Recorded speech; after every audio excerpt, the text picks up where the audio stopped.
Welcome to this video about Constructivist Learning Theory from the MSc in Medical Education at the Swansea University Medical School. What I hope you're able to do by the end of this video is the following. I want you to be able to describe the core principles of Constructivism, identify some constructivist teaching methods, describe the evidence base for Constructivism, and also some criticisms of Constructivism. As with all these videos, we're going to be taking a pragmatic approach in line with our model of pragmatic evidence-based education. We're interested in the best evidence for Constructivism, but more importantly, the most useful evidence. What useful can we take away from Constructivist Learning Theory? The best place to start by explaining Constructivism is to say that there are two basic types of Constructivism that share some basic similarities. The first is cognitive Constructivism. This is more concerned with the individual learner. What happens up here? To explain cognitive Constructivism, I'm going to give you a quote. Learners construct knowledge through experiences. Those experiences build upon the experiences they've already had, and they assimilate knowledge into what we call schemata. Social Constructivism is more concerned with the learning environment, and again a quote is helpful. Social Constructivism is very concerned with learning it by doing it in the place you're going to do it. Context is very important. To give you another quote that's helpful for understanding social constructivism, a famous quote attributed to one of the early constructivists was that a physicist learns best by doing what a physicist does in the place that a physicist is going to do it. The contrast here is with the classroom. To give you some more of the core principles of constructivism and some more detail on the ones we've already talked about, we'll explain the following.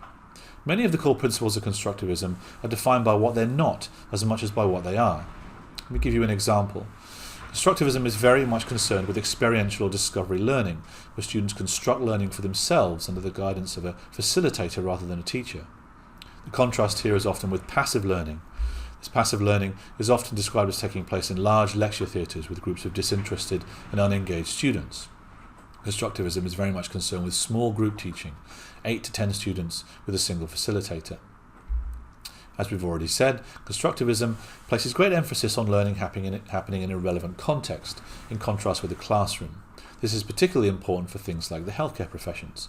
If we want students to learn how to be doctors, nurses and pharmacists, it's better for them to learn as much of that as possible in the place where there are doctors, nurses and pharmacists doing what they will eventually do. The teacher in a constructivist environment is a facilitator, asking open-ended questions and using scaffolding to guide students to where they need to get to. The contrast here is with the teacher as a dictator. I'm sorry, that's the best word I could think of, but it's a teacher who tells students what they need to know rather than helping them discover it for themselves. Constructivism is very much concerned with building on existing knowledge. As we already said, that forms then schemata. If you're learning, for example, about a new treatment for epilepsy, the way a constructivist teaching approach might take this is to take your existing knowledge of epilepsy, activate that by asking you some questions about it, and then add the new knowledge about epilepsy to what you already understand. Here then are some common constructivist teaching methods: discovery learning, inquiry-based learning, experiential learning, and problem-based learning. They're all very similar and they're all variations on a theme, so I'm just going to use problem-based learning as a way of explaining some more detail of a constructivist approach. Problem-based learning tends to work in the following way. The students work in small groups and they're given a scenario. This forms the problem of problem-based learning. The students might be given a single problem to work on for an entire week or even an entire fortnight. They work on that in their groups of 8 to 10, where they discuss the problem, seek additional information to help them explain the scenario or the problem. In its purest form, the students at the end of a PBL session might write their own learning outcomes. What is it that they want to achieve? What is it that they feel they have achieved? All this is then guided by a facilitator who knows the intended learning outcomes, what is it that the curriculum wants the students to achieve, and guides them on their way. It's also very important to say that lots of problem-based learning approaches and lots of other constructivist-based approaches aren't purely small group experiential learning. They're often supplemented by lectures and practicals and other taught sessions. Importantly then for us, does constructivism work? Is it better than any other teaching method, and are there ways in which we can demonstrate that? Here then is where, as often, it becomes complicated, and the answer is often, it depends. Let's use PBL, problem-based learning, as an example. There's lots of research on PBL, comparing it to traditional curricula, and lots of that happens in medical education. In a meta-analysis in 2003, Doshi et al. Found that compared to traditional curricula, problem-based learning did have a positive effect when looking at the learning of skills. The effect size here was 0.46, which is not a big effect size, but it was a significantly positive effect size, suggesting that it's better to use problem-based learning than some of the traditional approaches included in their meta-analysis. However, when the authors delved deeper into the findings and the studies on problem-based learning, they found that when learning knowledge, basic factual knowledge, problem-based learning was associated with a negative effect size. That is, problem-based learning was less effective than traditional teaching methods. Again, the effect size wasn't very big, and it was skewed to an extent by one or two large studies in the analysis. The best we can say, though, is that there's no effect or a negative effect of problem-based learning on knowledge, at least in this meta-analysis. Some of these criticisms have been taken even further. Here's a paper which exemplifies a lot of those. It's from Paul Kirshner, John Swiller, and Richard Clark in 2006. The title is very revealing: Why Minimal Guidance During Instruction Does Not Work. An analysis of the failure of constructivist, discovery, problem-based, experiential, and inquiry-based teaching. This particular paper poked some holes in some of the evidence to support the use of constructivist teaching methods, but it was also very concerned with the underlying theory and science.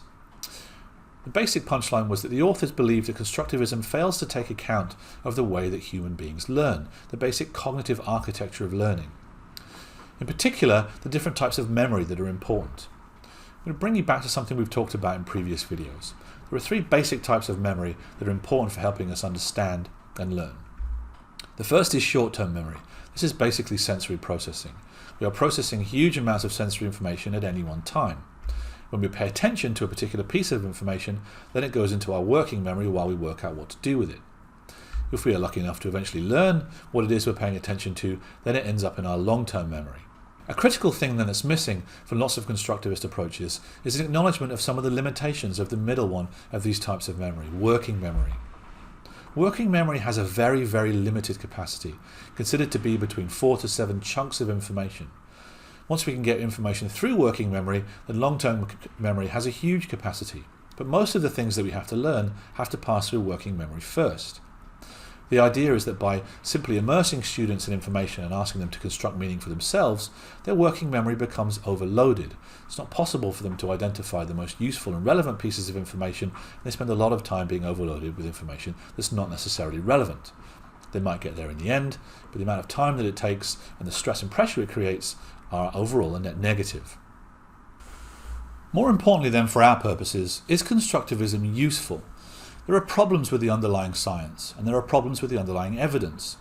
Many of those come about because the theory itself predates the experimental evidence, and since the theory has come about, we now have a much better understanding of human cognitive architecture. What we're left with then is the theory.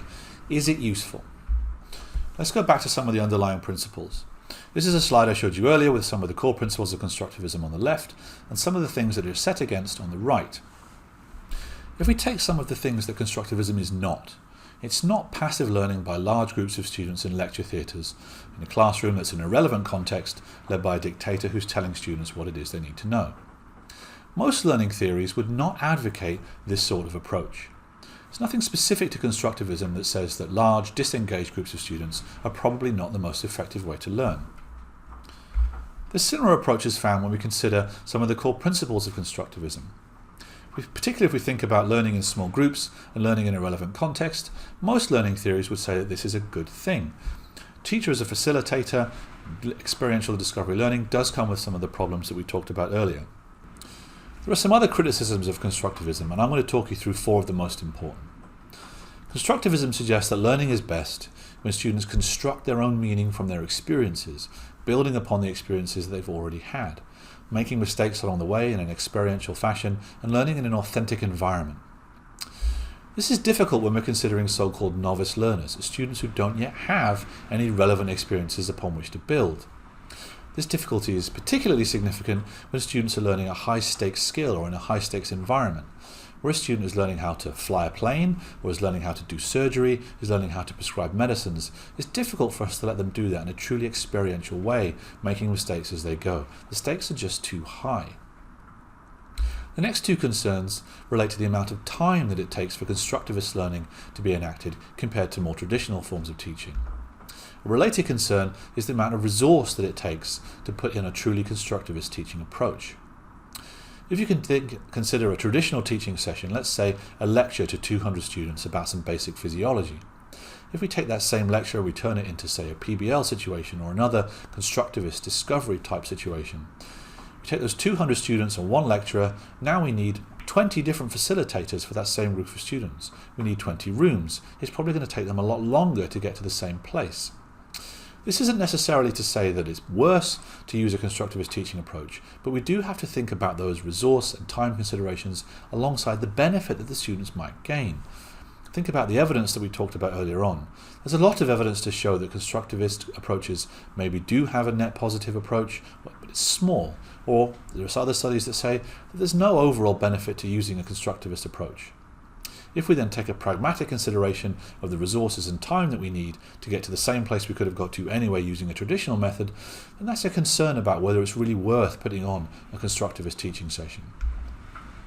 The final concern is about what constructivism actually is. We addressed this largely in an earlier slide. There are lots of proposed benefits to constructivism, lots of proposed things that constructivism is better than. But those are things that we might come to anyway by taking a basic common sense approach to teaching. There are also considerations that some of the proposed benefits of constructivism have now been supplanted by more effective evidence-based approaches to teaching. We know that activating recall is a good way to teach, but we know that from evidence-based approaches to teaching, where we've done studies to show or to test whether or not it actually works. The same with interleaving and learning in authentic environments. We don't really need constructivist theory to tell us then that these things are better. Common sense tells us that it's better, or we've got good evidence to tell us that it's better. Active learning is a really good example of this. There's lots of evidence now that active learning is a good thing to do, but that evidence has taken us away from the underlying constructivist theory and into more rigorous evidence-based approaches.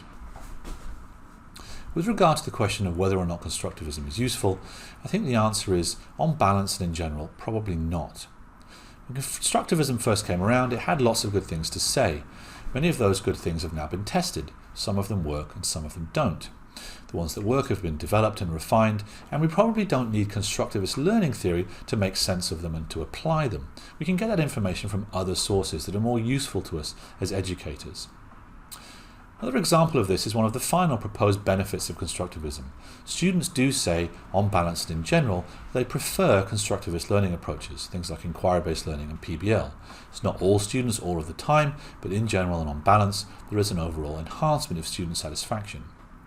But is this because of the underlying constructivist philosophy, or are there other things we can pick out and test, other things that we can pick out from constructivism and apply in a more limited way? I think the answer is probably yes. We can make teaching more engaging, more interactive, give students more control, the things that they say they prefer about constructivism. We can do all of that without constructivist learning theory.